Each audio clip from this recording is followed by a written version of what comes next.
There are 3 steps to fix this missing DLL issue. First, we need to download the file from the site. The link is provided below in the description. Click on the download button. Click on keep button, as this DLL file is not usually downloaded. Each step is important, so do not skip any part of the video. Click on save button. Now let's open the file's location. Click on show in folder. Now locate the file and right-click on the file. Select copy from the menu.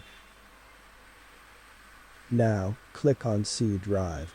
Follow my screen, we need to paste it at its location. Navigate to Windows directory.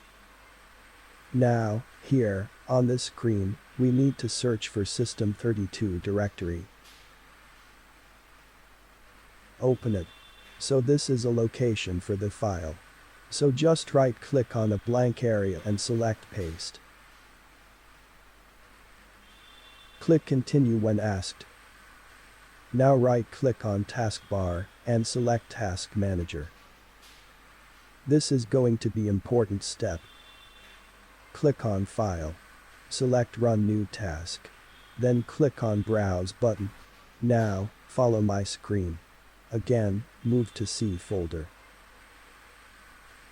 Then go to System32 folder. Here, find the file with name CMD. Select it and click on Open. Click on this tick mark. Click on OK button. On the command prompt, type this command to update GP. The commands are in the description. Now, we need to check the disk. So type this command now. This may take a few minutes. You should be good. If you still face the issue, then I will help you out in comment section. Just put your detailed error message, like the video to help me back.